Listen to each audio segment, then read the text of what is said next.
Waheguru Ji Ka Khalsa, Waheguru Ji Ki Fateh. Can I get a quick confirmation that that I can be heard? Okay. All right. Thank you, Kulvir Ji. Waheguru Ji Ka Khalsa, Waheguru Ji Ki Fateh. Thank you all for logging into this Sikh Research Institute webinar today. My name is Jasdeep Singh, and I will be the host and the moderator for today's session.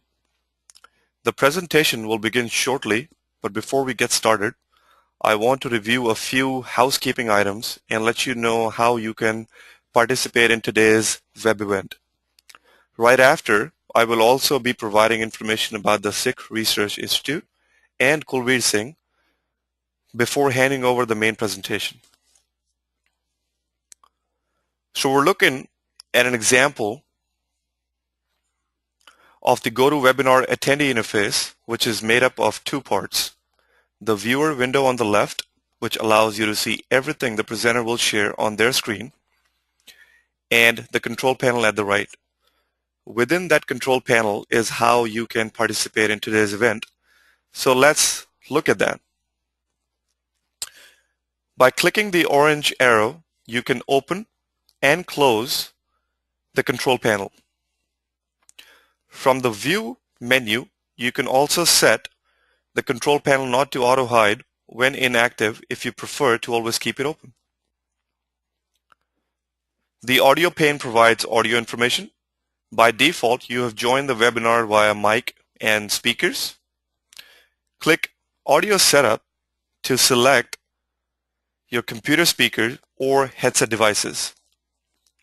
If you prefer, you can join the audio via telephone by selecting Use Telephone, and the dial-in information will be displayed, including the audio pin.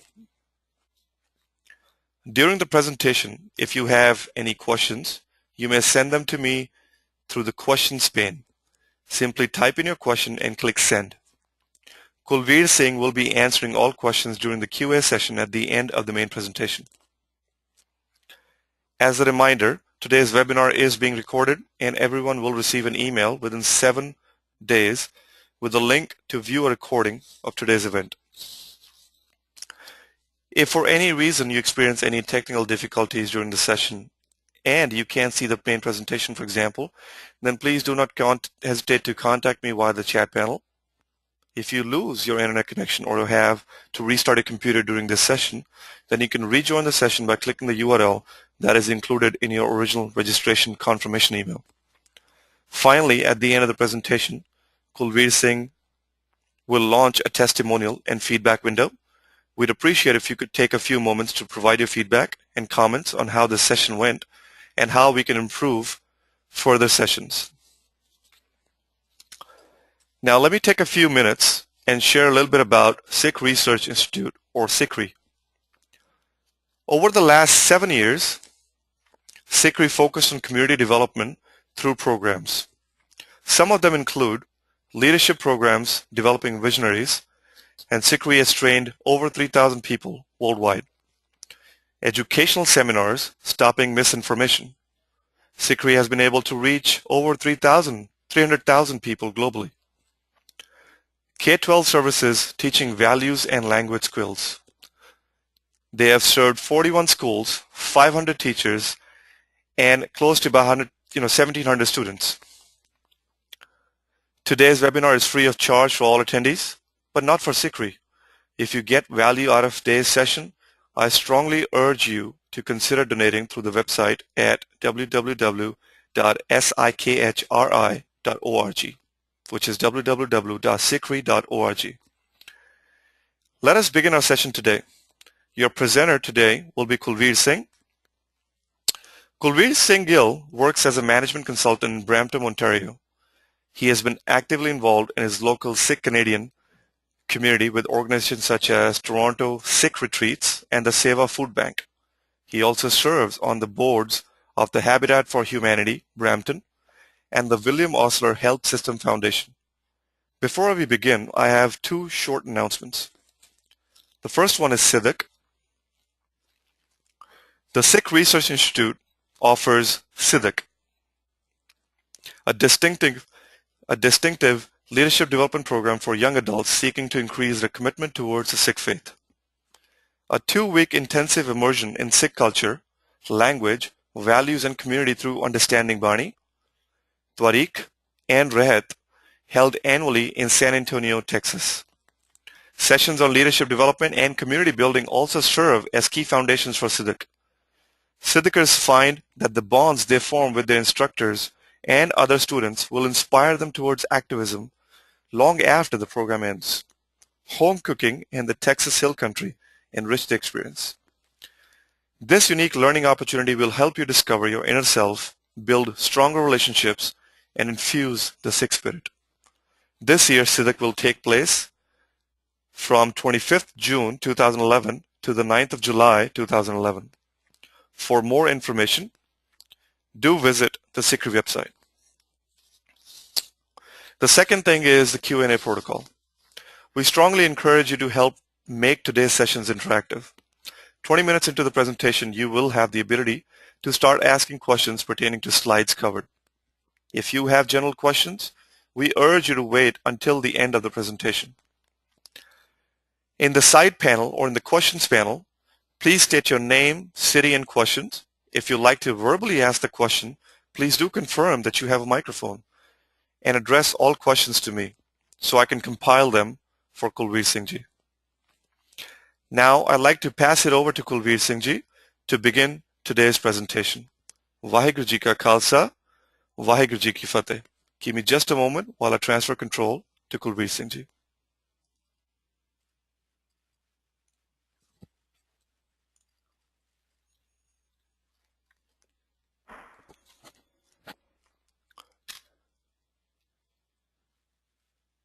You should have the control, Kulvir Singh Ji. Vaheguru Ji Ka Khalsa, Vaheguru Ji Ki Fateh.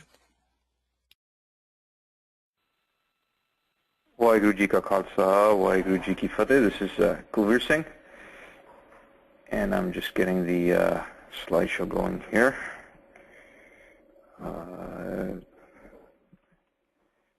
Bear with me a second. Make sure that the Stevenson, can I just get a note from you that you can see the slides? We can see it, Virji. Thank you. Wonderful, wonderful. Okay, well, let's get started. Again, Waheguru Ji Ka Khalsa, Waheguru Ji Ki Fateh. My name is Kulvir Singh, and it's a pleasure to be back with the Cyber Sangat, doing a webinar. It's been quite a bit of time since my last webinar, and I appreciate the efforts of the Sikh Research Institute to put these on and also make them free of charge so that there's no reason why people who are interested in topic can't dial in and learn more about it. What I want to talk to you about today is, the topic is around creating the next generation of our Sikh institutions. We and most of you on the phone in the cities and countries in which you live, our gurdwaras have been firmly established. In many cases, they've been around for well over 100 years. But we need to look at what do we want to do to move beyond version 1.0 of gurdwaras, to use IT speak.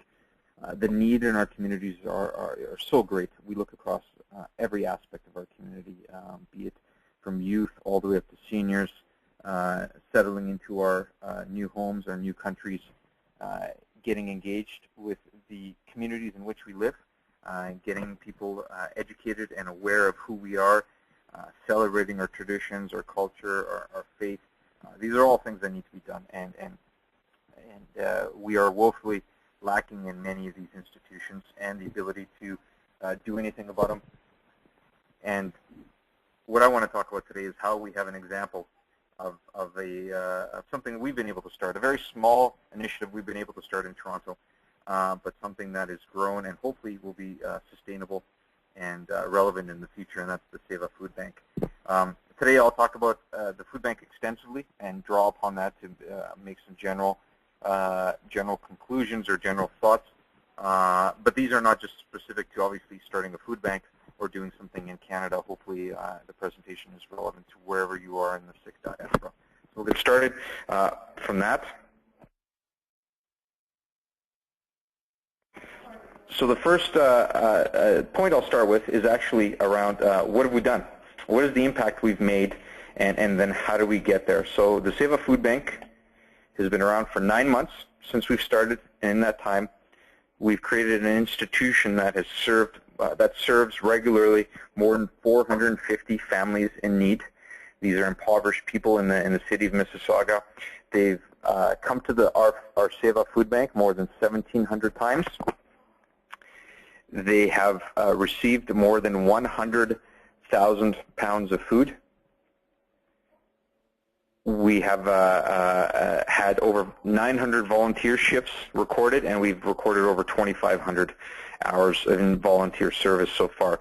So this is what we've been able to accomplish, but taking a step back, really, how did we get to where we are, and what's the relevance to the people on the phone today? Well, at the end of the day, how did we get to where we are? Well, first we took the time to understand the world that we were trying to change. We decided what we were going to do about it, and then we got off our butts and actually did something. And then since we've started, we've spent a lot of effort on measuring the impact we've made and spending a lot of time focused on what we can do to improve it. So generally what I'll do today is walk through these are the chapters of the Seva Food Bank story, and generally what I hope you're thinking about as you all become institution builders in your own community. So understanding the world that we're trying to change. So for us, in Canada, at Sikh here in Canada, we've been here well over 100 years in this country. We've struggled very hard to establish ourselves in Canada, and this sacrifice and perseverance has translated into, over time, quite a bit of financial stability and tremendous amount of affluence within our community. If you look around, Sikhs live generally in every province and territory across Canada, and there are gurdwaras in every major city in the country. And you look at these gurdwaras, and they're serving thousands of free meals every week to anybody who walks through the door. We are engaged in many other levels of community service. We have the Sikhs in British Columbia, for example, are the biggest blood donating organization in the province, and Sikh-Canadians are amongst the biggest in the country. And of course, those of you that have been following the elections in Canada know that Sikhs are tremendously involved in politics at a Canadian level, and are involved at have gone into office and are at all levels of office, from federal all the way down to local. We even have our first Sardar minister when Tim Opal just became a junior minister in the Conservative cabinet. So Sikhs have achieved a lot in Canada over the 100 years we've been here. But unfortunately, despite all that, we still have a very poor public image. And according to a famous McLean study now that has been done over a couple of years, only 30% of the Canadians surveyed, and it was about 1,000 Canadians across the country that were surveyed, only 30% of them had a favorable opinion of Sikh-Canadians.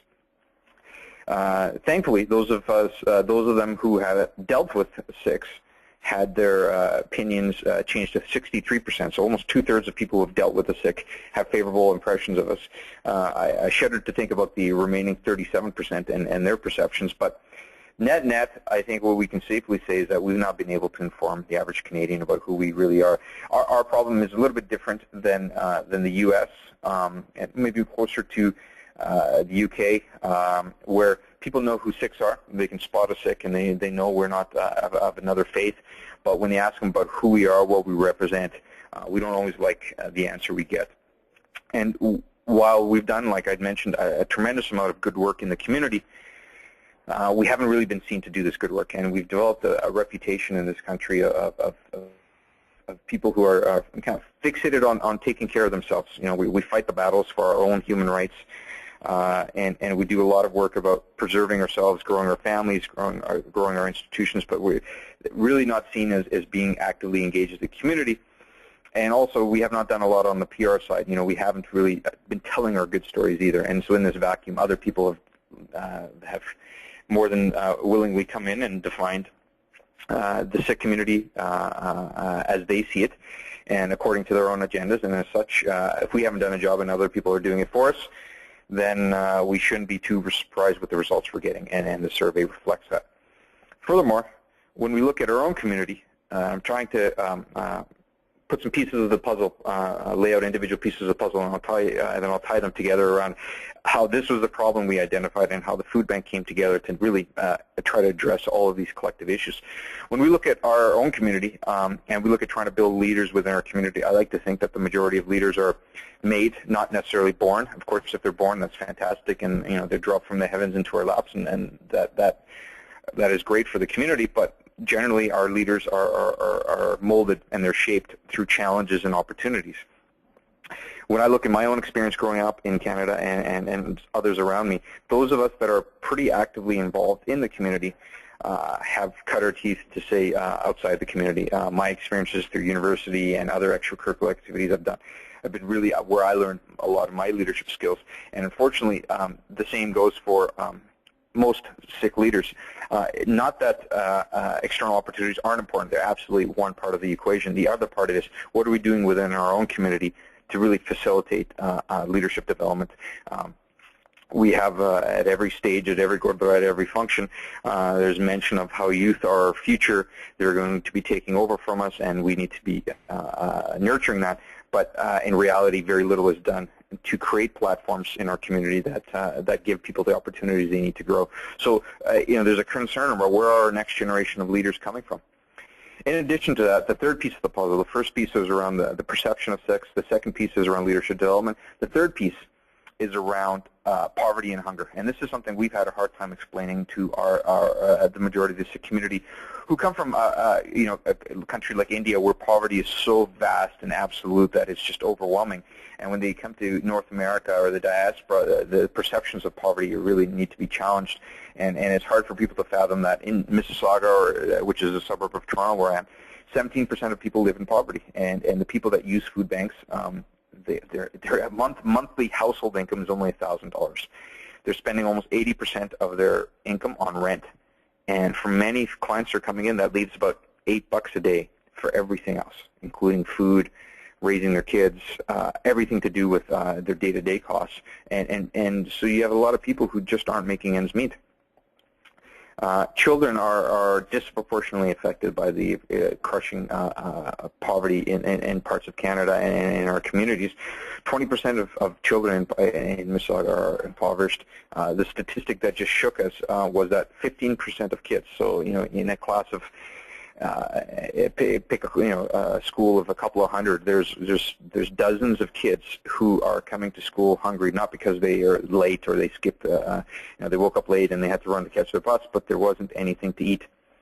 That was confounding, and when we learned that, I think most Sikhs here have not been exposed to that level of poverty in Canada, certainly not in their own families, and so it was really hard for us to fathom. But when we started thinking about it, saying this is something that is unacceptable in our communities, and being Sikhs and everything I'll talk about with our attachment to Langar and our concept of Bangat, this is something that by not unaddressing, I think for us was something that was hard to stomach. And when we learned even more, we found that the problem is getting worse. Despite all the economic indicators that we're out of a recession here, that hasn't done anything to food bank usage in terms of decreasing it. In fact, it actually increased.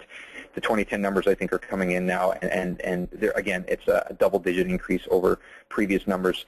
And the American or the Canadian dream just isn't panning out for a lot of new people coming to this country, and they're finding themselves in dire straits and having to turn to social services for support. I think for Sikhs in our community, the concept of hunger is hard to fathom, because anybody who comes to this, any Punjabi or Sikh who comes to Canada, in most part, usually has family here, usually has someone to support them, someone to that they can lean on if they're going through challenges.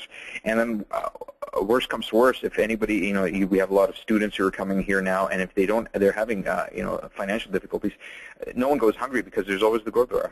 They can always go and do some seva, or no questions asked, and they can have up to 3 meals a day at the gurdwara, and no one's going to challenge them on that. That's what it's there for. But And so Sikhs have a hard time understanding this concept of hunger in the community, but when you take those two things away and you look at a refugee coming in from Afghanistan or Somalia or a war-torn country where they've had no, they come here with nothing and they have no support when they get here, all of a sudden it's much, you can appreciate the difficulties they're having in just making ends meet and getting food.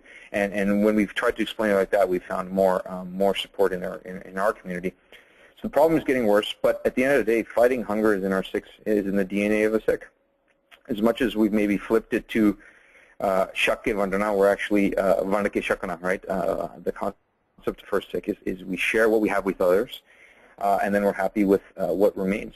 We maybe have flipped that, but in our DNA, from our gurus, we've learned that serving others, sharing with others is the essence of being a Sikh. So the Guru Ka Langar is it's serving others in the name of our Guru and seeing Vaheguru in everybody, seeing that that Creator and the creation are one and the same. Guru Har Gobind was attributed saying that Grib ka muh Guru ki golak, that if you want to serve the Guru by putting food in the mouth of a person in need is the way to do it. And Guru Gobind Singh Ji said, deg deg jag mein doi chale. So if we want in this world, we want the deg and the teg to be there. We want to serve those in need, and we want to do what we can to protect those in need. And those two things go hand in hand. So there's an element of activism that goes with serving those in need. And even in our Ratanamas, there's multiple mentions of taking care of others, taking care of those in need, being there of service for everyone, and feeding them is at the heart of that, at the starting point of that. So our Langars teach us the concept of equality, that what we do for everyone, regardless of who they are, where they're from. Teaches us an element of humility and grace, that we sit on the ground and we receive blessings. And all we're doing when we're running a langar is helping share our blessings with others. None of this is our own. It's what we've received through our good luck, we want to say, and the least we can do, share with others. And we learned the concept of Seva, selfless service, serving others without any expectation of return. Unfortunately, our langar, just on the flip side of that, it was established, to provide simple, nutritious food to people in need. But unfortunately, when we look at the thousands of people I mentioned before in Canada, I'd say over 90%, 95%, in some gurudwaras probably 100, almost 100% of the people that are being served are people of our own faith. And so it's become a very insular institution. And people who aren't always the most appreciative of the meals that they're getting. Whereas in each of our cities, we know there's hunger and we know there's homelessness and people who need the food. But our institutions, our gurdwaras, just aren't in locations or haven't set up or haven't done the outreach to share our good deeds with others. So for all the seva that's done in our community, all we're capable of doing it. Very little of it is within the greater community, our mainstream community, and even less of what we do ends up getting shared and communicated with the average Canadian. So doing good work, we do good work, not always out there in the mainstream, and whatever we do, we don't do a very good job of communicating it to the average Canadian, hence the skewed perceptions of who we are. So our thought was, bringing all of this together, how can we do something that builds on this tenet of, sarbat bhalla, that we pray for the well-being of all, and Seva, that we want to be of service to those in need. We want to put our Sikhi into action and not just words. If we want to improve the perception of Sikhs in this country, it's not going to be done by billboards that say, here's how great Sikhs are. It's going to be done by actions that confirm that, that show that demonstrate that in a meaningful way. And it's done through personal interactions, one-on-one. Helping one person at a time is how we're going to change the perception. We can do all the advertising and PR campaigns we want, but at the end of the day, if there's a difference between our Kani and our Karni, what we say and what we do, the perception of Sikhs isn't going to improve. So that's how we understood the world that we were trying to change. We wanted to bring all of those things together. Tap into the goodwill of the community, tap into the goodwill of the DNA of Sikhs around langar and service and seva, trying to develop a platform for youth to become our next generation of leaders, and finally address the issues of hunger and poverty in our local community. So from there, we said, well, what are we going to do about it, and how is all that going to come together? And we started it off with the seed for the Seva Food Bank really started with a retreat. And those of you, and I am looking at some of the people in the audience today, I think a lot of people have grown up in the retreat world of North America, where a lot of Sikh youth go off for these kind of week-long or weekend-long retreats where they talk about what it means to be a Sikh in modern and contemporary society, how to apply Sikhi to our day-to-day lives, and not just from a theological, conceptual perspective, but really bringing it close to home. We've been doing these retreats for several years in Toronto, and a couple of years ago we said, well, it's great we do these retreats, we talk about Sikhi, but then we go back to our daily lives and nothing really changes. How do we do something that's sustainable, that really does take what we've learned, what we've experienced in these retreats, and puts it into practice? So in January 2008, we did a workshop on institution building. And very simply, it was a workshop that was an exercise in thinking through what it would take to establish a Sikh-run soup kitchen. So we started with that as the basic premise, that we want to think through all the different aspects of what it takes to start an institution. We want to be able to think about the value proposition, the operating plan, the marketing, the logistics of how it would work. So over the course of this retreat, we had people actually go through what it would take to start something from scratch, start an organization. Because our generation wasn't there to experience the gurdwaras when they were first launched. We weren't there when our parents were taking out second mortgages on their homes to buy a location to build a gurdwara. Especially in Canada, where many of the gurdwaras are decades old. We weren't there in where or maybe we were very small and we weren't a part of the logistics and organizing when gurdwaras started in basements and living rooms, to community centers, to rented facilities, to actually places of our own. And we almost haven't developed the muscle as a generation around what it takes to create an organization from scratch. So that was the point of this retreat, was actually getting people thinking about what would it take to start an organization from scratch. And we thought a soup kitchen would be a great place to start. It would be taking that Langar concept and moving it out into the mainstream and really putting the principles of Langar and Sikhi into practice. So we did this wonderful workshop where we thought through all of the aspects of starting a soup kitchen, and then we asked a small subset of that group to take it on and try to make it a reality. So after, and this is I want to talk more about as we go through the challenges of starting these institutions. It took 8 months of meetings, conversations, debates, arguments, months of silence. This food bank, died several times. It was kind of on its last breaths. We would have a meeting and no one would have really follow up on the meeting, and months would go by, and then you kind of just thought, oh, I guess it's not happening. Then someone would say, no, we have to make it happen. Let's move forward. Let's do something. But after 8 months, it took to finally formalize ourselves, and we created an organization called Sikh Serving Canada. So almost 8 months later, and we knew we wanted to do something like a soup kitchen, but we didn't know exactly what we wanted to do. We said, let's create a parent organization that will help us kind of become a vehicle for whatever we decide to do. And it was a very kind of simple mandate. We want to do Seva for the community. We want to serve. We want to mobilize Sikhs, and we want to engage with mainstream society. So when we're coming up with a name, Sikhs Serving Canada proved to be the perfect name for us. And it was very, we got it registered as a not-for-profit. We weren't really thinking through a lot of what we were doing, but we said, let's create this organization, and from there, just start doing things. And you saw the logo we made. We just made a quick little logo to get it on Facebook, to starting recruiting volunteers and helping out. Really hadn't thought through, because we really didn't know what we wanted to do. We knew it was a soup kitchen, but none of us had really spent a lot of time in a soup kitchen. None of us really knew what it took to run a soup kitchen. We'd done this workshop. But we said, okay, let's create this vehicle and get out there and start getting dirt under our fingernails and figuring out what we wanted to do. From there, we said, let's create these Seva teams and go out there and try different things and see what works. We know what we're trying to get to as our destination, but we don't know what it's exactly going to be. Is it going to be? We thought a food bank. That was our hypothesis. A soup kitchen. It was initially a soup kitchen. We thought that was our hypothesis, but after that, we said, well, if it's not, what else? Well, let's try a whole bunch of different things, and let's get out there and work with mainstream organizations so that we can start building connections with them. We can start learning what the needs are in our community, because we didn't want to just jump in and parachute in as an organization and create something from scratch. We wanted to partner with the people out there and be a part of the community and work with all the different agencies out there to establish ourselves as a credible mainstream organization. So we started volunteering in a variety of different things. The first thing we did was we started volunteering at a soup kitchen. So the Knight's Table Soup Kitchen is in Brampton here, and funny enough, it's actually at the back of an Indian plaza where there's Indian restaurants, and you go around the back and there's a soup kitchen there which serves people in the local community. And we volunteered there several times as youth, and we brought along some of our parents and uncles with us and stuff, and because we thought, that's it, we're going to do a soup kitchen because that's what, it's like a langar.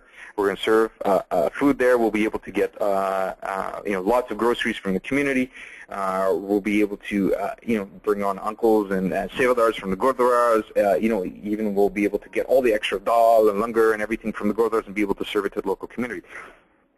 The reality is when we started looking into it, running a soup kitchen is an extremely complex proposition for two reasons. The first of all is going from zero to something is really difficult because if you're going to open a soup kitchen, it has to be open you have to be open 7 days a week, and in most cases you have to be open at least twice a day, if not 3 times a day. If you're going to start a soup kitchen and you're only serving meals once in a while, then it's really not following through on your mandate. So just the logistics of going from nothing, and we're a bunch of youth coming out of a retreat without a lot of money, without a real idea of what we want to do. The concept of starting a soup kitchen from scratch was daunting. Second to that, as we started learning more about the people that are coming to the soup kitchens are really the people, I'll say, that are on the lowest rung of the ladder in terms of need. They're the ones that are just really hitting rock bottom because a lot of them don't have a place to stay. Most of them, you can give them food, but they have no place to cook it, and they're coming to a soup kitchen because their situation really is dire. They need a lot of support. They need a lot of assistance. They need a lot of kind of expert support. And we're a bunch of professionals. I'm a business consultant. We had accountants and lawyers and bankers on us. We didn't really have the capacity to support them and deal with a lot of the challenges they were walking in with. Mental health was a huge issue. Addiction, substance abuse was a big issue. A lot of the clients displayed kind of violent tendencies, and we kind of looked at this and say, you know what, right now this is beyond our scope. We don't have the capacity to open as often as they need to, and we don't have the ability to really deal with the clients walking through the door. So, a lot of Sikh groups around the world support soup kitchens, and they'll go there and they work shifts there. They're there once a month or once a week, and they help out there, and I think that's fantastic. I know in Vancouver, they have a Guru Nanak's Kitchen who actually goes out to East Vancouver and sets up a stall and does it there. I think that's completely within our capacity as a community. I think opening up a soup kitchen is probably, for us in Toronto, is probably a few years down the path. I see it as completely within the ability of the community to do it, but for where we were at, starting from nothing, it was beyond us. So that kind of threw our plans into a bit of a kink because, well, we started this whole thing to serve langar and to give people, to serve food and do the service and improve our, profile and do all those things. And we were very much counting that a soup kitchen was going to be a slam dunk. And when it didn't pan out the way we thought, we took a step back and we said, okay, well, now what?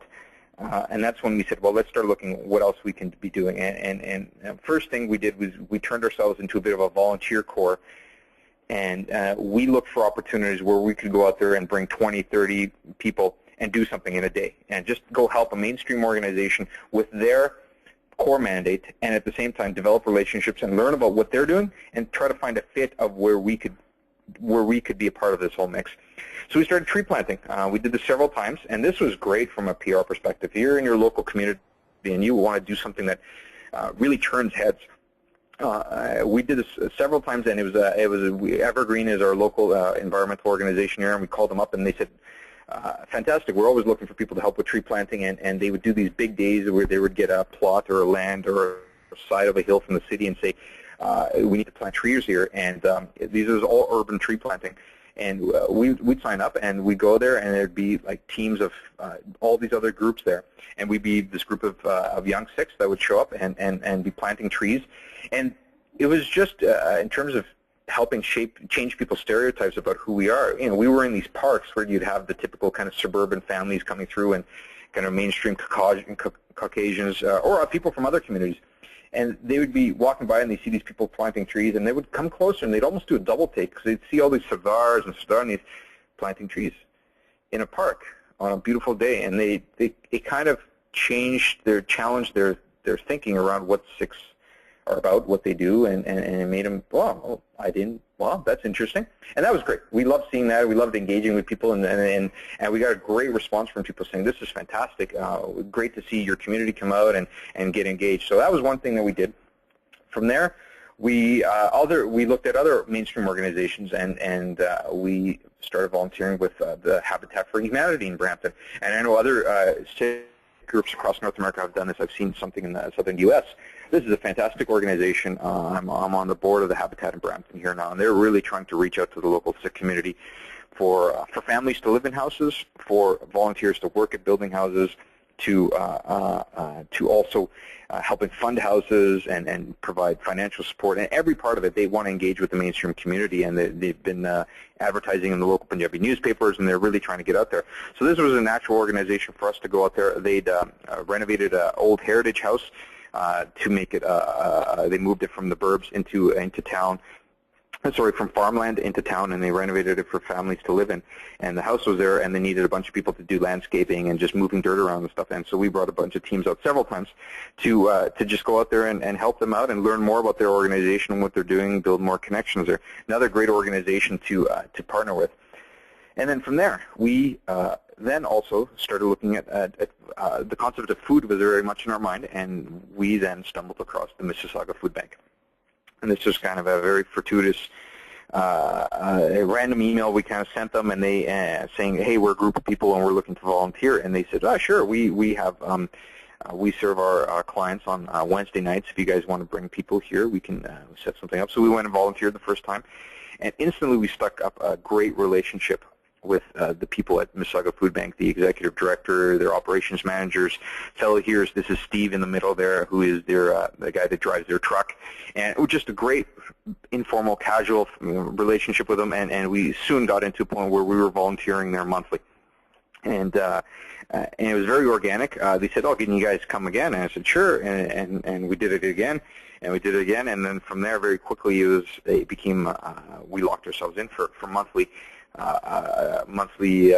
shifts at the food bank. We would always have 4 or 5 people there, and go in there, and during slow periods there at the food bank, we'd be serving clients, but also we'd be talking to them, and it was a very kind of nice relationship that we started bonding with them. And they started looking at us, and they'd say, so who are you guys? What are you doing? And we would tell them about who we are as Sikhs, but more importantly, we kind of set up this organization called Sikh Serving Canada, and we're looking for something. We're looking to be a part of something bigger. We're looking to start our own institution of sorts, but we want it to be relevant and meaningful to the local organization, and really to do something that has an impact. And we love what the food bank is doing here, and we love to figure out more ways to get involved. From there, the Mississauga Food Bank actually, they started looking at us and saying, wow, these guys are pretty organized. They're keen to do more. Maybe we should approach them with something. So they approached us with joining their network, and quickly about how the Mississauga Food Bank is set up. And this is an opportunity that was very, one time, right time, right place. But it gives you an idea of how to get into these kind of organizations and how to be there, be out there, engaged in the community. So when an opportunity comes up, you're right there and you can jump on it. So if it wasn't this, we would have found something else to do at Sikh Serving Canada. This came up. Mississauga Food Bank over time has gotten really good at sourcing food. They're really good at going to the big grocery stores, the big food manufacturers, and getting just truckloads of food from them. From there, what they would do to get these truckloads, and they got good at calling around to all the other food banks that were around and saying, hey, do you guys want a skid of this, a pallet of this, and almost trading food. And on top of that, they took care of the clients that would walk through the door. Mississauga at the time was a bit of a mismatch of food, emergency food services, and people kind of got affiliated with the food bank, and they would have to take almost 2 buses and a train to get to the other side of town to get their food, and then have to carry it all the way back. And it wasn't a very efficient system from a variety of levels. So about 3 or 4 years ago, Mississauga Food Bank looked at this whole thing and they said, this isn't working. What if we got really good at getting food and getting it to our member agencies, and that freed up our member agencies, the neighborhood food banks, to become neighborhood food banks to specialize purely on taking care of their clients. So they set up this hub and spoke model where they became the central hub, and they set up these 7 spokes, where the 6 spokes before us across Mississauga, and each of these spokes gets a shipment of food from the hub, from Mississauga Food Bank every week that gives about 75 to 80% of their food, and they take care of serving it to the people in their postal code. So this entire city is broken up by postal code. Families that need food find out about the food bank through whatever source they get, but then they go to the place that's closest to them, and they can go there once a month and get food from them. So Mississauga Food Bank was at a point where they had 6 food banks set up. They had 2 postal codes they were managing themselves, and it was kind of messing up their model because they just wanted to be a hub, but they were being forced to be a hub and a spoke. And so on top of managing these huge shipments of food, they were still taking care of clients. So they approached us and they said, hey, you guys are looking at doing something permanent, looking to create something. We're impressed with your energy and your professionalism. Have you guys thought about starting a food bank? And we said, well, not really, and we wouldn't really know how to begin. And this is where it was quite fortuitous. Right time, right place. They said, well, we'll help. We'll help you do everything. You guys, if you're interested, you guys find a location in this postal codes. Find a location, we'll help you set it up. We'll help you train your staff. We'll give you all the policies, procedures, and manuals. We'll help you think through how to operate this whole thing. We'll give you a whole bunch of equipment that you'll probably need to run it because we're not going to be serving clients, so we can give you a lot of our shelving and storage boxes and things like that. And more importantly, we'll give you the food. So, a lot of the logistics that the huge challenges we were facing with the food soup kitchen we want to serve, how we're going to keep this thing running, where was all the food come from, a lot of those things when we looked at the food bank were taking care of us because you didn't have to be open very often. 3 times a week is where you could start from. You didn't have to get tons of food at the onset all by yourself. We could leverage the Mississauga Food Bank's system, and then from there, slowly start building our own relationships with the community and starting to get food from other sources. So this is really right time, right place for us, and we decided to take the plunge. And we said, this is it. This is what we found for. So November 2009, when we were offered it, we took a couple months of thinking about it, and we said, yep. That's it. This is what Sikh Serving Canada is going to do. Our first mandate is going to be to start a food bank. Having said that, how do we go from that to actually getting up and running? And that's where, once you decide what you're going to do about it, you understand what the changes in the world, all the things in the world that are broken you want to try to fix. From there, you decide what you're going to do about it, and then you just got to put kind of rubber to the road and just start doing it. So how did we actually launch the food bank?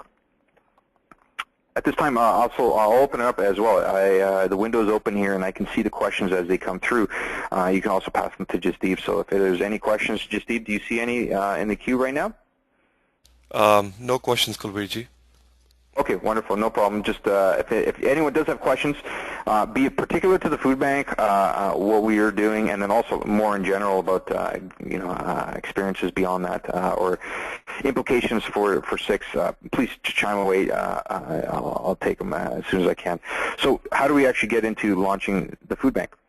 Well, the first thing we did is, well, what are we trying to accomplish here? And this is where we came up with our vision and our mission. We said we want to end hunger in our community and ensure that everybody, regardless of who they are, that sense of equality, has access to adequate supplies of nutritious, sustainable, and also culturally appropriate food. And that was, our mission, is that we want to be able to provide that safe, nutritious, and culturally appropriate food for families. Culturally appropriate because anybody who has experiences with food banks knows that the typical food bank donations are the Kraft dinner, the macaroni and cheese, cans of tuna, cans of soup, very kind of typical North American stock food.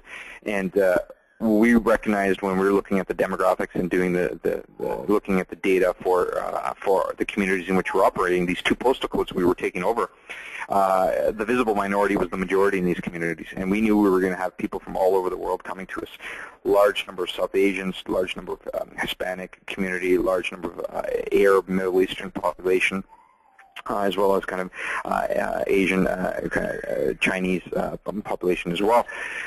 So if all we're serving is tuna and craft dinner, we're probably not going to really meet the needs of the community. So we've really made it a part of our mission is to make sure we're culturally appropriate as possible. I joke that we we racially profile our clients, and I say that not out of discrimination, but out of really looking at the client and saying what could they make use of, and trying to help them out with what they need. If a family can, South Asian family, you give them atta, you give them chawal, rice, and you give them, rajma, beans or lentils and dal and stuff. That's something they can do something with. You give them a bunch of tuna or tortilla shells and things like that. They may not know what to do with it. So we were really focused on how do we give people what they need. And a big decision we had to make, and this I'll also talk about it here, is you start learning about the types of compromises you're going to have to make. You have the ideals that we're starting a Sikh institution, and we're going to abide by the tenets of our faith, but we also have to be flexible to what the community needs. And one of the requirements is that if you're going to start a mainstream food bank in Canada that is affiliated with Food Banks Canada, Ontario Association of Food Banks, the Mississauga Food Bank Network, any client that walks through the door of a mainstream food bank should have equal access to the same type of food across any food bank in the country. So if they walk into a food bank and they get a certain type of food in one food bank, that should be offered, or the potential for that should be at every food bank. Now that means serving meat products, which obviously in our gurdwaras and our langar we serve vegetarian only, and that wasn't a problem when we thought about doing a food bank, soup kitchen, because we said we'll have healthy, nutritious vegetarian food, and people won't miss what they're getting. But we're giving people food to now take home and eat, and we have people coming from different parts of the world, and we had to make a compromise. And we made, it was something that not everybody was entirely in favor with. But we said, starting a food bank was better than not starting a food bank, and we're not forcing any type of food on anybody. We're not forcing our volunteers to handle these products, but if our clients if we want to start a food bank, we have to serve these products. And so we had to have a good open discussion. It was a very good dialogue within our group, and we came to a consensus. It wasn't a vote or anything that, okay, we're going to start a food bank and we're going to offer meat products there, but we're going to make it so that if any volunteer doesn't want to handle them, they can. And clients, will make sure that clients have as much vegetarian food as possible as well, and so that we can provide that balance to them. But that was an example of how there was some conflict and some of the hard decisions when you're actually dealing with community work that you have to grapple with. We can sit in our ivory towers and talk all about Sikhi ideals, but when you're putting them out into practice, these are the kinds of discussions that you're going to have to wrestle with, and you'll land on one way or the other, but creating a way of having a dialogue around them is important in your group, and I'll talk about that further. So quickly, what do food banks provide?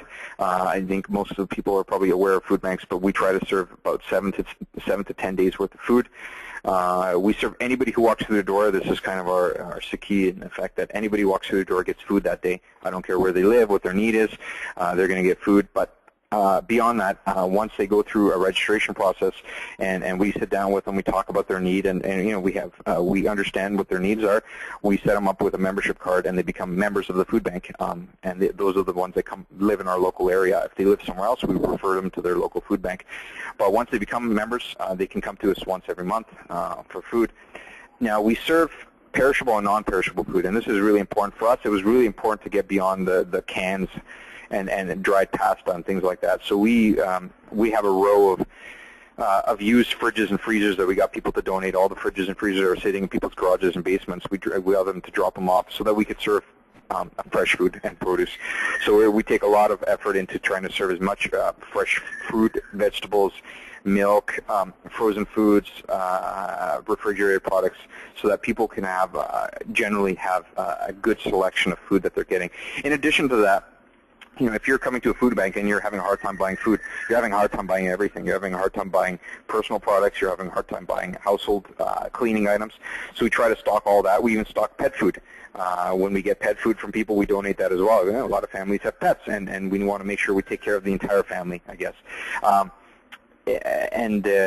Yeah, so the food banks are beyond what just most people think of, just giving out cans of stuff. We really try to give people what we would buy on our own. When we go to the grocery store, and what are we buying in our weekly groceries is what we want families to be going home with, and the same quality of food as well. How do we set ourselves up? So we set ourselves up after the retreat, and we said we're going to do this. It was gung-ho. Yes, we're going to open up a soup kitchen, or we're going to do something. We had 60, 70 people at the retreat that were a part of the initial workshop. When we had our first series of meetings, we had 20, 30 people at the meetings. Everyone's really excited about it. But as we got going through it and getting into the details of things and the nitty-gritty of stuff, well, it started dwindling. 20 to 30 became 15, became 10, and it became a really coalesced around a small group. And this is organic. This is how these things work.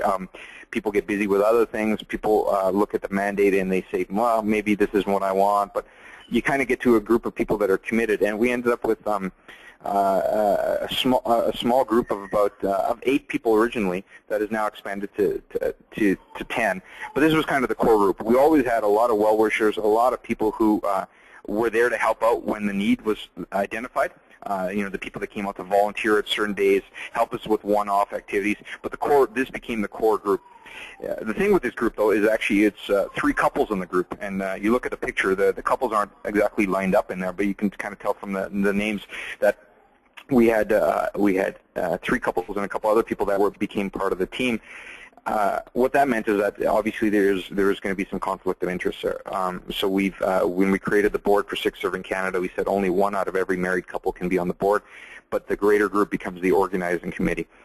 We paid a lot of attention to diversity from a gender perspective. We made sure that we have almost equal, if not equal, numbers of males and females on the committee. We really tried to look at the skill set of people coming on board, all professionals. And I'll talk about it later, but we really focused on youth. We really focused on our generation of people who, rather than getting people who are maybe used to a different way of doing things, we wanted to work with all the other mainstream organizations, but we decided to set up our own institution of people that we all had similar styles of working. We could work together. We had, I'll say, North American mentalities around management, around project management. These are all people who knew Excel, PowerPoint, Microsoft Project, all these kind of things inside out, that knew the importance of project management and execution and follow-up, knew how meetings meant to be run, knew how action items need to be followed up on. So there was really this kind of mainstream thinking, modern thinking around starting an institution, which is unfortunately in contrast to a lot of our other institutions and organizations. So we came across a small group of people that were all thinking about it the right way. From there, we set up a bunch of different committees to launch the food bank. We had a construction committee whose job was to find a place and get it ready. We had operations and logistics, the guys that were going to run the food bank. We have a client management team that takes care of getting everything that was needed to be able to service the clients, record their information, follow up with them. We have someone who coordinates with all of our volunteers. We obviously have to have a fundraising machine, and then a PR, marketing, communications was extremely important to us. And then, not to be forgotten at all, and one of the first things you should be thinking about is your finances, your admin processes, your legal processes. We were thankful to have accountants and lawyers engaged perfectly and on the team right from the beginning, so our financial statements are spotless. We're going to be putting them online as soon as in the next few days as we get finalized. Our 2010 numbers are there. But we just said transparency, accountability, these are things that are always been issues in our community. We need to make sure that every cent is accounted for. And right now, I'm very happy to say, the numbers may not be pretty in terms of what our finances are, but they're absolutely accurate and very, very insightful of exactly where we are as an organization. So how do we actually get this thing going? When we look back and we looked at our community, And we looked at so many failure to start or failure to launch institutions. If you look at in Canada, you can go on the Revenue Canada website and look at the number of Canadian Sikh organizations that have been registered as charities. There's thousands of them. Thousands of them that have been registered, and for all variety of reasons, but many of them were genuinely launched with the best of intentions to do something positive for our community. The reality is that many of these organizations came up with great business plans, great PowerPoint presentations, great concepts of what they wanted to do. They raised a whole bunch of money around those plans, and then very quickly thereafter, they kind of disappeared off the face of the earth. A lot of them had to do with just planning and the lack of focus on sustainability. They did something big, and then it was a flash in the pan, and they disappeared. So there's a whole variety of reasons there, but we said, well, how are we going to do things differently? First thing we said is that we're not going to advertise this broadly until the day we open. So really until we got a physical location, until we wanted to have the first clients going through, it was almost not a stealth operation, but we said we're not going to attract any publicity. We want to we want to build this thing, get it up and running, and then invite the community to come in and then support us. And that meant launching this and funding it initially on our own. One of the big lessons I've learned out of this whole process here is that probably one of the reasons a lot of these institutions failed up front is they had to spend so much time and energy with external fundraising that all that time took away from delivering on their core mandate of whatever they'd set up to do. And we said that, we're all professionals into this thing. Before we can go out and look anybody in the eye and ask for $5,000, $10,000, even $100, we have to look at ourselves and say, what are we putting into it? So our organizing committee, we pooled their money together, and we came up with $35,000 of our own money that we committed to launching this thing. And we went out there and we said, from our family and friends, not going to go to the RRs or other institutions, we want to raise another $35,000 to get us up and running and cover those first few months. And from there, once it's up and running, we'll engage the rest of the world in making that happen. So that's kind of where we started, and we signed a lease in May 2010, and from there we started. We did do a kirtan at our place. We were starting a Sikh institution, but Guru Granth Sahib, we did a wonderful kirtan at our location, and where we invited friends and family to come out, and we raised $20,000 in one day from our donors, who were very generous, almost all of whom we knew. From there, that gave us the money to, and this is where the fun part is, you start seeing some pictures. We started getting into renovations. We leased a old motorcycle parts store that was had gone into receivership. When we first arrived on the location, there were still brand new motorcycles and snowmobiles sitting in the place from storage, winter storage, and we had all these people knocking on the door trying to get their motorcycles out of this bankrupt company. So that was a fun little time up front. And this parts store had done all this kind of illegal construction inside the place, so we had to take all that down and start making the place look like not just a food bank, not your typical food bank, but a warm, inviting location that would really make people feel at home in a situation that they weren't going to be very comfortable with. You see some of the branding coming through, and we took the Seva food bank and the kind of Khalsa colors from our logo, and we decided to paint the place a very bright, vibrant color there. And it was all volunteers that were doing this. We were there week in, week out, just doing one thing at a time. And as we got going, we realized we needed to develop the next generation of people that are going to take this over.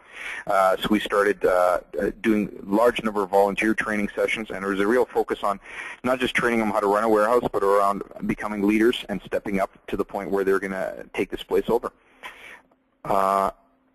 Do we have a question? I'll take the first question. I'll take the question, I'll listen to it, and then from there we can I can integrate it into my comments.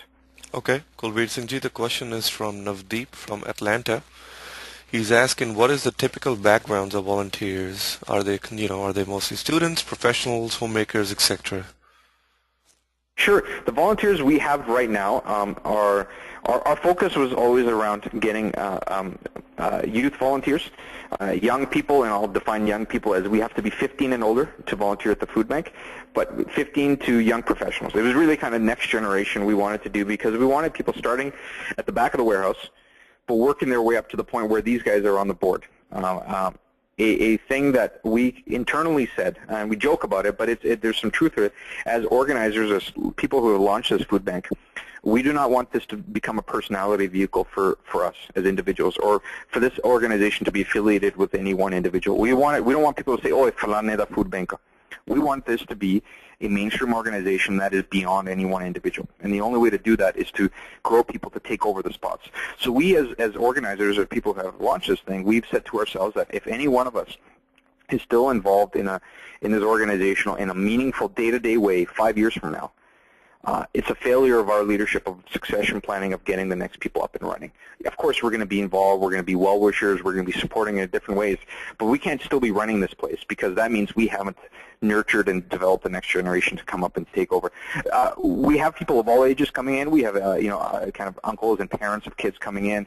We have quite a few people, and you don't see them in the pictures, non-Sikhs who are volunteering with as well, and we took that as a great compliment that we've established a mainstream organization that is still a Sikh organization, but mainstream to the point where other people of other communities feel very comfortable coming in and not just getting food, but being part of the organization and getting on our committees.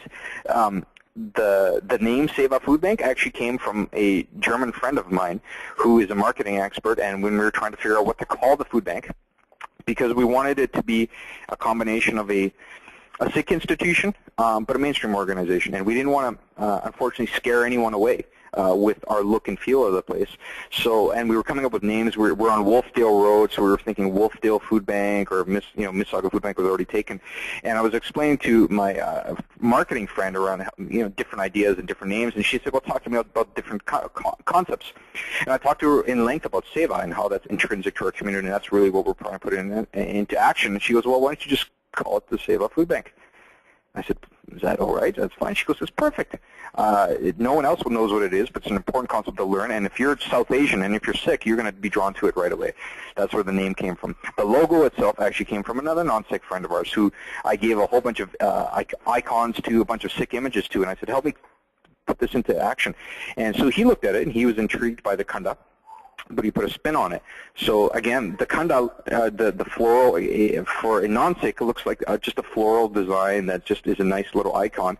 But for Sikh, obviously the khanda is instantly recognizable. So it is instantly connects with our community, with Sikhs, but invites, but is still hopefully inviting to a mainstream community. Hopefully that answers the question around volunteers. Otherwise, just follow up and I'll return back to it.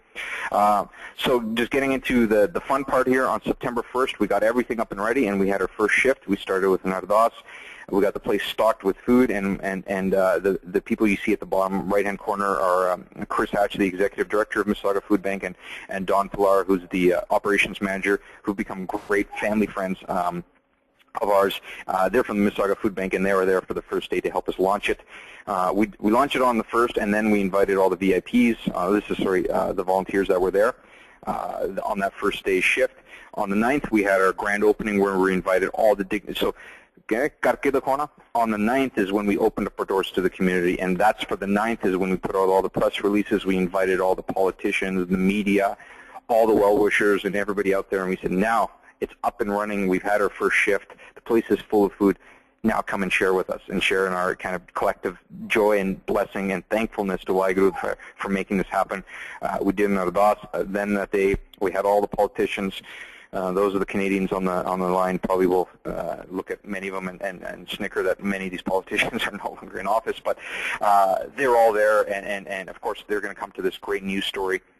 And the lady in the middle is 86-year-old Hazel McCallion, who's the mayor of Mississauga, who made sure she was there. She had her golf tournament that day, and she rushed there to be part of the ribbon cutting. And we had just all the politicians there, so many well-wishers there, but they were there not for the day we the groundbreaking ceremony or the day we had a fun, a big picture of the place we were trying to build, but it was the day we was up and running, and that's when we invited everybody to come out. And then this is the committee again, and you know, Punjabis always have to have a cake cutting and everything, and so we had a Seva food bank cake that the committee cut, and it was just it was a wonderful, a very happy day for us that we were able to bring all this hard work into fruition here. I know we're closing on time, so I'm just going to get to the last part, which is actually the most appropriate part now that I've told the story, is so how do we bring it all together? And what are the lessons for others that are on the phone here? Because I'm sure you're not all wanting to start food banks. You're wanting to look at your own communities and say, what can we do here? Our real goal was we wanted to improve the perception of Sikh-Canadians in the mainstream. We wanted to develop a new generation of Sikh-Canadian leaders. We wanted to do something to tackle the real problems in our local community around hunger, poverty, and food security. We knew we had this dot from Guruji around langar and seva, and we knew there was something there that absolutely needed to be brought back and made relevant for Sikhs in North America and Canada, and that we were given this wonderful opportunity with the Mississauga Food Bank that kind of fell into our laps to bring it all together and make it happen, and that's where the Seva Food Bank came to be. So lastly, measure the impact and improve. That's, so if you want to understand, you got to figure out what the world is like so you can change it. You got to figure out what you want to do to change it. Got to get off your butt and actually do it. And then once it's up and running, you have to measure the impact and then continuously improve on it. So the last section here is what have we done? And I started with this slide. So we've been open since September 1st, 450 families we take care of every month, and these families are all walks of life. Many languages being spoken.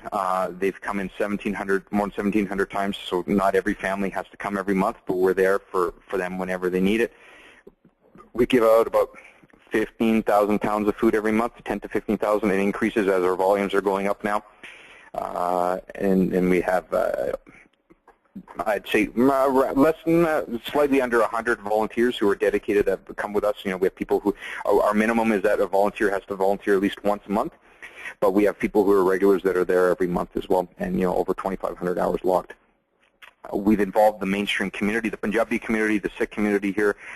As we've gone out into the community, our newspapers and media have been so supportive of us, and we've got, we haven't spent $1 on advertising, but we've got huge coverage in the local media here, and that's gone great relationships here. As you know, in your respective communities, anyone who's involved with Punjabi media, they're also leaders in the community, and they all have backings of different organizations. So one of the local media personalities here got his organization involved with Guru Gobind Singh Children's Foundation, which is one example of a great youth development vehicle there, and they're one of the few organizations that's doing a lot around youth development. But those guys partnered together, and for Vaisakhi this year, in 1 week, they raised 19,000 pounds of food. They brought 15 cargo vans full of food to the food bank, and we were up to our eyeballs in dal and atta and parle-ji cookies and all barley-ji cookies and all those things there. But it's been wonderful. We got through it, and we've been giving that stuff away to everybody.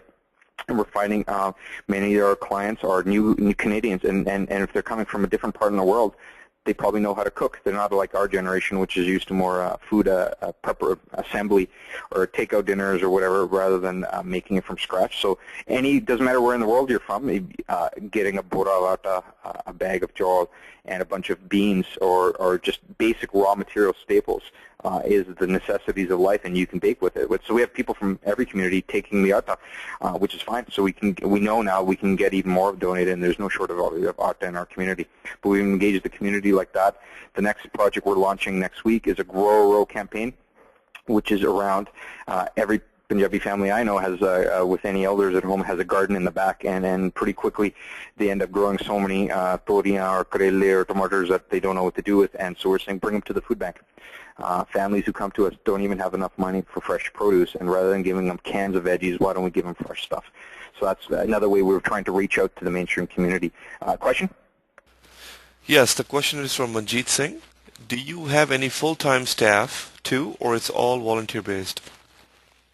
I'll get to it, and that'll be coming up in a second here. So right now we're all volunteers, volunteer-based, but we're changing that in the next few weeks. So the other way we reach out, and these are lessons for people, is that we've become just very big on social media. For us, we recognize that our goodwill, while we serve the clients in the local community, our goodwill is global because the Sikh community is all around the world, and we want them to contribute, to be a part of this, understand what we're doing. We do a lot of outreach like we're doing today with this webinar, but we said let's really get out there and tell our story, and hopefully our little project inspires people to do even bigger things in their own little parts of the world. So we have a great website, which is, my tips for a website are don't just be a repository of information, just throw things on there. Work backwards from thinking about who visits our website. So in our mind, the first people that visit our website are clients. The second people on our website are prospective donors, donors of food, donors of money, volunteers, other social services agencies, and then other people in the community. Media visit our website, and then other general well-wishers, Sikhs around the world visit our website. So we built it with that in mind.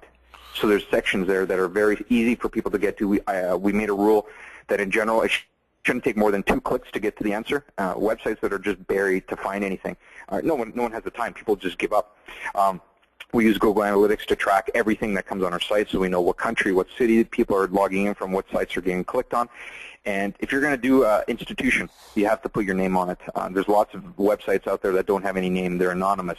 And there's a comfort level that comes from anonymity, but no one gets involved. If they don't know who the people are, they don't know, they can't look them in the eye, so to speak, they're not going to get involved. And so one of the most popular pages on our website is the bios of the individuals involved, and we did spend a lot of effort making sure that we had very kind of detailed bios of the individuals involved, so people can see the caliber of the people involved, but they know that these are people who are putting their heart on their sleeves on this thing, and really being out there. YouTube, go make, if you want to start an institution, record everything, throw it online. Power of video. There's a TED video that I just watched a few months ago around the power of video and how it is changing the world. We stumbled upon. We've been doing outreach at the Nagar Kirtans, and we stumbled upon a young girl named Karen Rai who is doing. She's making corporate videos as part of her job, her education. So she's doing that kind of studies and making videos, and she's just become probably one of the most valuable members of our team. She makes all the videos, and hopefully you've seen some of the Seva Food Bank videos we've done. They're just very well produced, very slick, great music, great messages overlaying, great visuals, and they just bring people in, and for us that's been very important in helping spread the word. Facebook is a way we share everything we do with others. We have a camera at every event. We take pictures of everything that's on our website, everything that we put online, we share on Facebook, and this webinar has been shared on Facebook, and we have people clicking and lots of people interacting with us. And then we use Twitter to have conversations with people, streaming commentary. We're always kind of telling what's going on today. Hey, we're having a great day at the food bank, or geez, we ran out of milk, and we did this once. Hey, we ran out of milk at the food bank. Anybody nearby drop off some milk, and lo and behold, someone was on Twitter and they saw the message and they dropped by. When we're low on volunteers, we also, I didn't put it up, we have a BBM group, a BlackBerry Messenger group of some of our hardcore volunteers. And so on days that we have volunteer cancellations, I just put out a little text to our BBM group and say, hey, who can make it today? And I'll get 5 people that say, oh, I can't make it. And one guy says, yeah, I'll be a little late, but I'll get off work and I'll come by and help out. That kind of interaction with your community, your stakeholders is so important. And so social media is not frivolous. It's an intrinsic, essential part of your campaign, and going forward is going to become even more important. I didn't put up there is newsletters. We do monthly newsletters that go out, and every time I do a newsletter that goes out, I have random people from around the world who donate to our site. So we get a lot of support from that globally. So if you're looking at institution building, make sure the online piece of it is just up front with your thinking. We've had a lot of support from the local media. Make them your best friend. Develop great relationships with them, because in our community, the local media guys aren't just journalists. They have such influence with politicians, with gurdwaras, with various committees. They can make it happen, and we have a great relationship with our media now. We issue press releases and we write them as stories, and these guys just send them off to their guy in India. They translate them into Punjabi, and they throw them on the website word for word. What could be better than that? You get to write your own news stories, and these things have huge coverage. We've been on the Punjabi radio stations many times.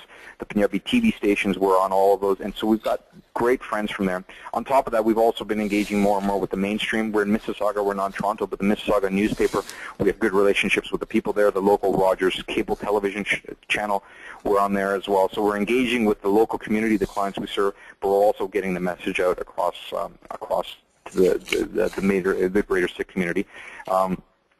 Lastly, the challenges and the learnings. I'll talk about this here, and I think we're going to have to wrap it up. We'll take questions after this for the remainder of the time. Our challenges have been around educating our community around what poverty and hunger really is locally, and what the role of a food bank is. We've had a huge challenge in Canada with getting charitable status. So we're not-for-profit status, but we're not the 112K or whatever it is called in the U.S. So we can't give tax receipts yet. So we have major issues with people giving large chunks of money right now. People will give small amounts, hundreds, even maybe $1,000 or $2,000, but no one's giving us. We can't ask for $10,000, $15,000 because getting a tax-deductible receipt is very important. And we hope to get this. We've applied. We hope to get it sometime this year, and that will make us make life a lot easier. But right now we're in this twilight zone where we're not for profit, but we don't have charitable status. Getting between the core committee and the on-the-ground volunteers, building up that middle management is really important. Right now we're at a point where the board or our core committee has to be at the food bank every time it's open, and that becomes very grueling on us because we're getting from work, trying to get that, because you need that continuity and shift, and we haven't been able to develop beyond just volunteers helping out because we haven't had the capacity to really focus on that level of volunteer development. We want to have site supervisors, shift supervisors, and be at the point where us kind of people that have started it don't even have to be there. The place runs itself, but that's taking a lot of time.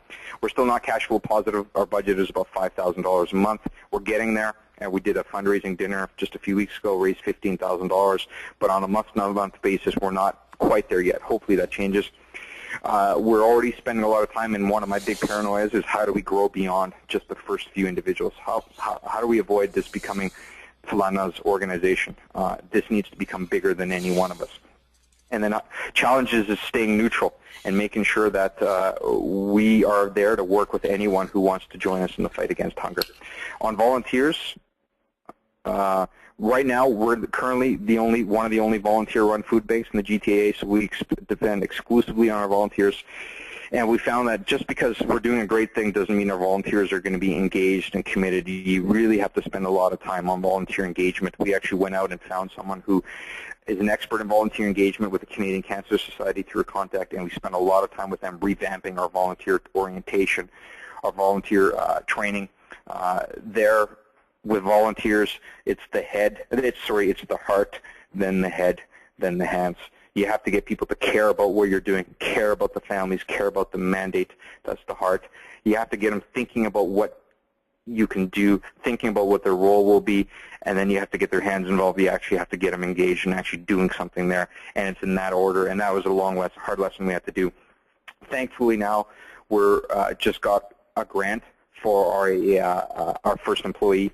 So I'm in the process of going through, we're going through interviews right now. We have our first employee who's going to be an operations manager, and this is a watershed moment for us because the point you get to a first employee, you have continuity. We don't have to be there for every shift. That's one less hour. I'm focused on tactics. One more hour, we can think about strategic long-term issues. It's someone who's going to be running the place on day-to-day. He's going to be the place that'll lock it up, open it up, be there to develop our volunteers, be that steady person that's there through the holidays, through working late at the office, whatever us volunteers need to do. So for us, that's a big milestone that we've been able to get to our first paid employee. So our future is that operations manager. We're going to construct a walk-in freezer. We're going to build offices, build a multi-purpose room where we can do workshops, and we want to transition. And we want to move beyond just a food bank. We want to move to really not just giving people a fish, but teaching them to fish, giving them employment services, offering other resources, and then expand our food services as well. Get back to that concept of a soup kitchen when we can get there, get that Lunger up and running, and have a community kitchen where people can come in and learn to make their own meals, cook together, and maybe even a community garden. I'll close with some lessons learned. And these are, maybe not politically correct, but these are the real tough lessons we've learned over the past few years. Build first, promote second. Your reputation is built on what you do, not what you say you're going to do. Plan, plan, plan. Every part of this food bank, the people of Mississauga Food Bank called this the most over-engineered food bank they'd ever seen. We had so much management capacity we threw at this thing. So many task sheets, schedules, PowerPoints. We had to take this thing, engineer it, and that's what it took to get it launched up. Put your money where your mouth is. If you yourself are not willing to put in a significant chunk of your best fund into this organization, you're not committed. It's just like starting a business. No one's going to loan you money if you haven't put anything into it. So things take way, way longer than you expect. When we did that initial workshop in Toronto, at the Toronto retreat in January 2008, our challenge was to get something up and running by Vaisakhi in 2008. And that was, to be ridiculous and to be very controversial. But along the lines, we've blown through every deadline we ever thought we would have. And that's just reality. Things, you don't know how long things are going to take. You don't even know what you don't know, so things take a lot longer. Lawyers and accountants are very important up front. Process, due diligence, risk management are important. But if you bring them so early on when you haven't really constructed the idea, lawyers, God bless them, but they're really good at telling you why things won't work and how things are going to screw up.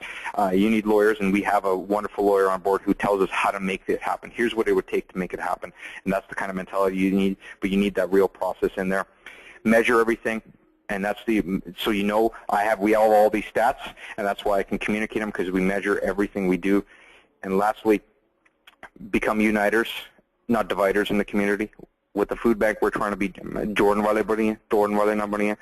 partner with the best organizations that you can find out there, the best institutions out there. Focus on the issues, not the personalities. People are always going to find something to fight about.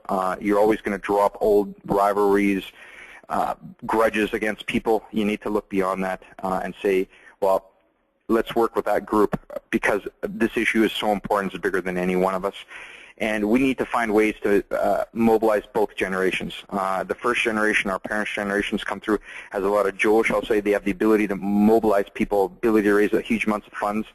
They need to partner with our generation, which has much more focus on the project management, the hosh, the ability to organize themselves. And if you bring those two things together, it's a wonderful proposition. So I think that's, lastly, engage with our Gurdwaras as equal partners. Our Gurdwaras are tough nut to crack. We never have asked the Gurdwaras for any money. We go there to communicate what we're doing, and they offer up their support for us. We never go and say, we want this, this, and this. We present, here's what we're doing, and they say, how can we help? Here's what we can do. And so we avoid that kind of Godfather mentality when you go in there and you have to kiss the ring and please, please, please, Gurdwara President, can we have this or this? That's not what we're about. We engage with the Gurdwaras, but as equals with a level of respect for them and the institutions, obviously, of what they are, but we're not there to ask for money. We're there to work as partners.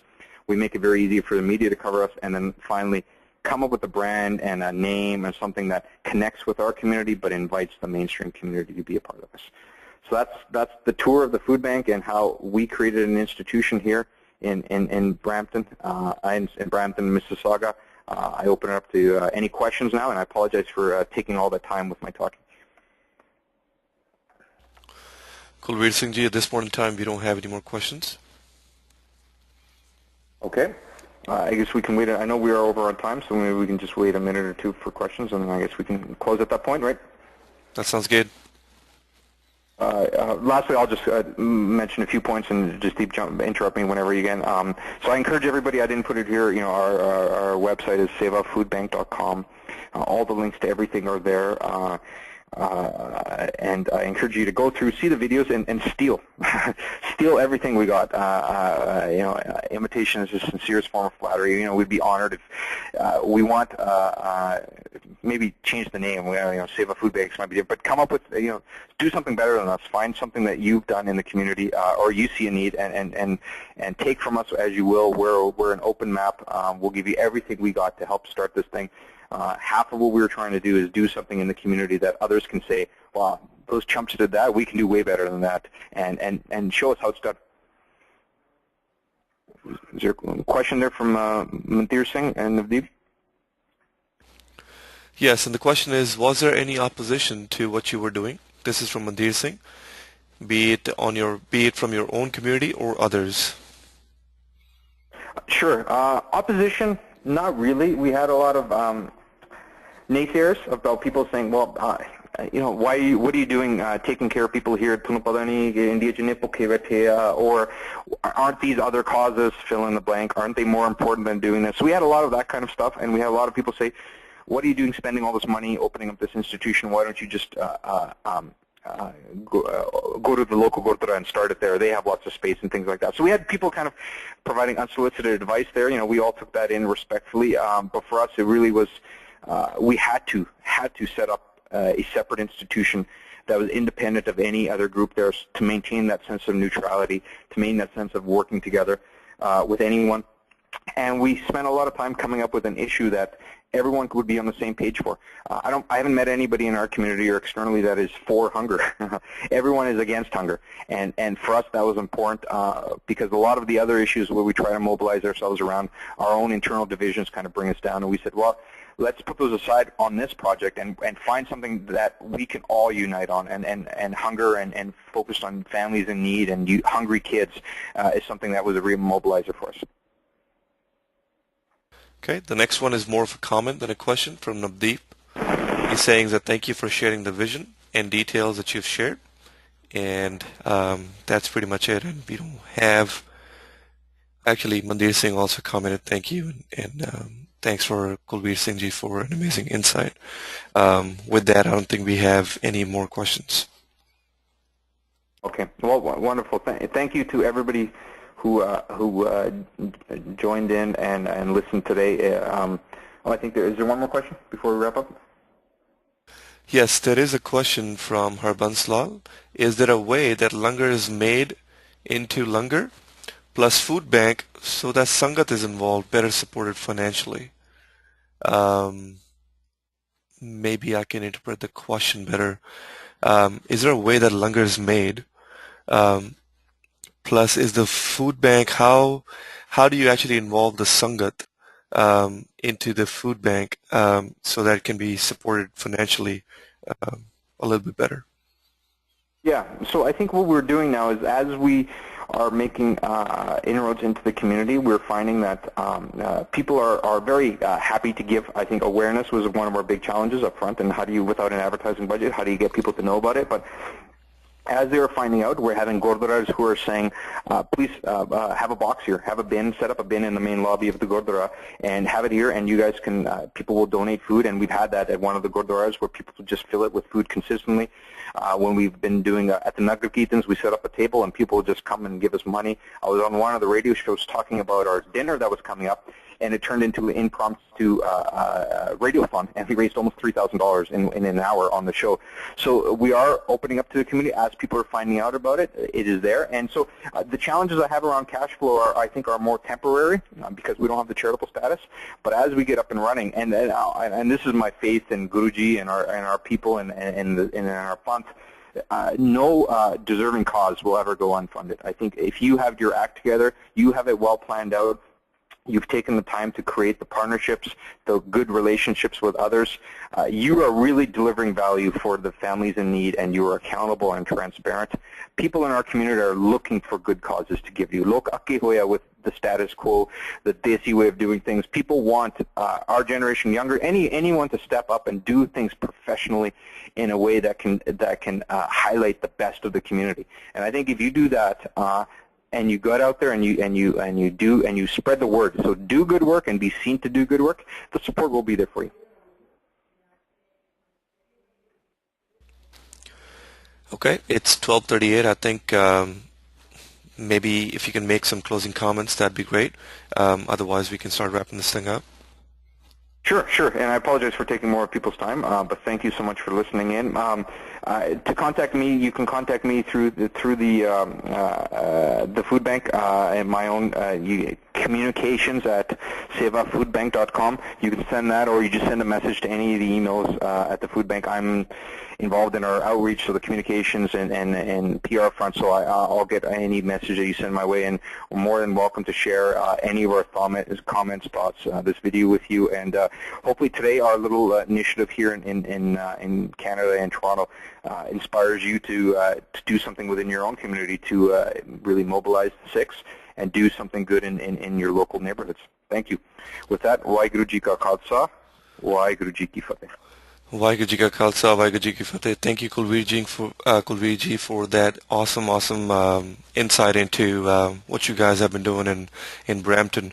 And thank you all for joining us today and listening to how we can actually make our communities better, as well as involve most of our guys into certain activities that can help out our community in a bigger way. If your questions, or if you do have more questions, please don't hesitate to send them to info@sikri.org. Those questions would be promptly answered over email. And before we leave, I'd like to say that when I end this webinar, it's going to launch a small feedback and testimonial window. If you could take a few minutes and actually send feedback to us, that will certainly help us, make these webinars better in a way that could be more helpful for all of the community as well as everybody who joins in. So thank you for joining us today, and Vaheguru Ji Ka Khalsa, Vaheguru Ji Ki Fateh.